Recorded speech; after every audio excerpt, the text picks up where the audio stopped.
অন্য সব খাদ্য সামগ্রীর মতো ভোজ্য তেলেও ভেজাল।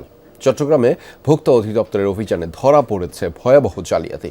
সয়াবিনের নামে সুপার অয়েল বিক্রি করছে অসাধু বিক্রেতারা। এছাড়াও খাদ্যপণ্যে মানে এবং দামেও বড় কারসাজি ধরা পড়েছে এই অভিযানে। হোয়াইট প্লাস প্রো সেনসিটিভ স্কয়ারের মাঠের বাইরেও তো আমরা এভাবে দেশপ্রেম দেখাতে পারি। বোতলের গায়ে সয়াবিন লেখা থাকলেও মূলত এসব সুপার অয়েল। ভোক্তাদের চোখে ধুলা দিয়ে বিক্রি হচ্ছিল সয়াবিনের দামে, কিন্তু শেষ রক্ষা হয়নি। তেল জমে থাকায় তা দেখে শনাক্ত করেন ভোক্তা অধিকারের কর্মকর্তারা।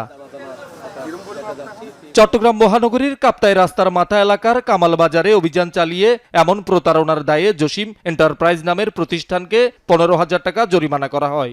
এখানে লেখা আছে সোয়াবিন তেল, কিন্তু তেল দিয়েছে ওরা সুপার। এই জন্য ভোক্তা অধিকার আমাদেরকে বলছে যে এখানে তোমার লেখা লিখছে একটা, মাল দিচ্ছে যে আরেকটা, প্রতারণা হচ্ছে জনগণের সাথে। এই জন্য আমার কাছে 15,000 টাকা জরিমানা করছে।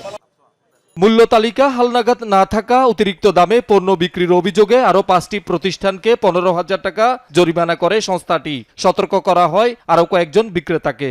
খুচরা বিক্রি করছি, ওটার বিক্রি করা ঠিক আছে, মূল্য তালিকাটা বসাই না আমি, এজন্য 2,000 টাকা জরিমানা হয়েছে আমার। ইন্ডিয়া থেকে যখন আপনার ইনপুট হয় তখন বাজারটা কি কমে যায়, আবার যদি বলে কি ইনপুট বন্ধ হয়ে গেছে তাহলে মুখামের এটা আবার বাড়িয়ে দেয়। ভোক্তাদের দাবি, যতক্ষণ অভিযান ততক্ষণ দাম নিয়ন্ত্রণে থাকলেও অভিযান শেষে আবারও বিক্রি হয় অতিরিক্ত দামে।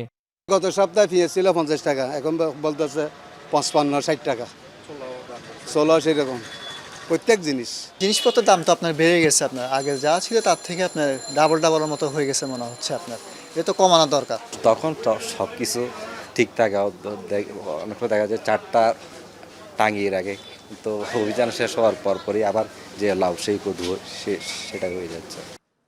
রমজানে অসাধু ব্যবসায়ীরা যাতে দাম বাড়াতে না পারে সেজন্য অভিযান অব্যাহত রাখার কথা জানায় ভোক্তা অধিকার সংরক্ষণ অধিদপ্তর।